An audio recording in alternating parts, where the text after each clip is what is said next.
शुरू अल्लाह के नाम से जो बहुत मेहरबान और निहायत रहम करने वाला है। अस्सलाम वालेकुम, वेलकम टू माय चैनल। आज मैं हज़रत राबिया बसरी रहमतुल्लाह के ज़ाद व तक़वा के बारे में बात करूँगी।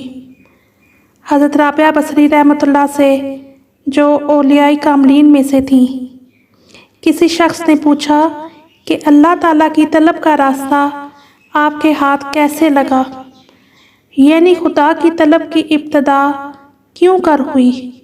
फरमाया कि मैं 7 बरस की थी कि बसरा में कहत पड़ा, मेरे माँ बाप की वफ़ात हो गई और मेरी बहनें मुतफ़रक हो गईं और मुझे राबिया चौथी इसलिए कहते हैं कि मेरी 3 बहनें और थीं, चौथी मैं थी।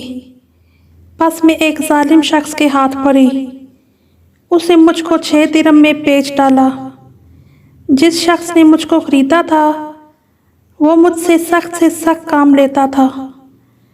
एक रोज़ मैं कोठे से गिर पड़ी और मेरा हाथ टूट गया।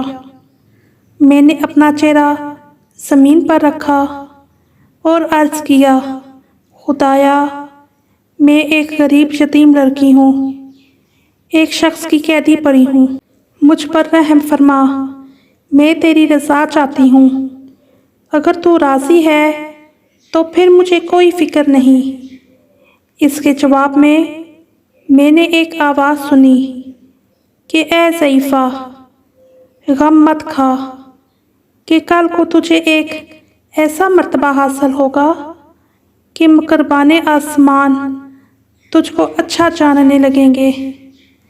इसके बाद मैं अपने मालिक के घर आई तो मैंने रोज़ा रखना शुरू किया और शब को एक गोशा में जाकर इबादत में मशगूल हो जाती।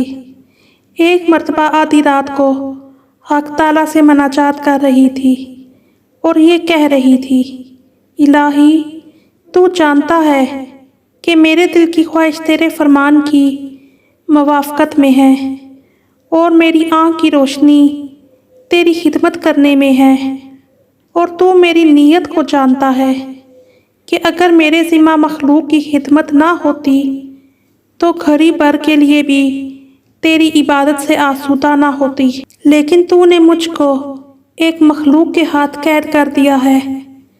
मैं ये दुआ कर रही थी कि मेरे मालिक ने मेरे सर पर एक कंदील नूर की बगैर जंजीर के लटकी हुई देखी, जिसके सबब सारा घर रोशन हो गया था।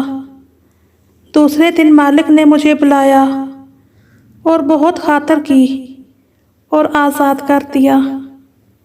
बस मैंने इससे इजाज़त ली और आबादी से बाहर निकली और वीराना की राह ली जहाँ कोई आदमी ना था और अपने रब की इबादत में मशगूल हो गई।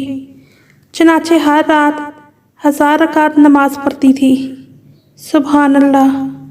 उम्मीद करती हूँ आपको आज की मेरी वीडियो अच्छी लगी होगी। अपना बहुत सा ख्याल रखें, मुझे दुआओं में याद रखें। इंशाअल्लाह एक नई वीडियो के साथ फिर आऊँगी। तब तक के लिए अल्लाह हाफ़िज़।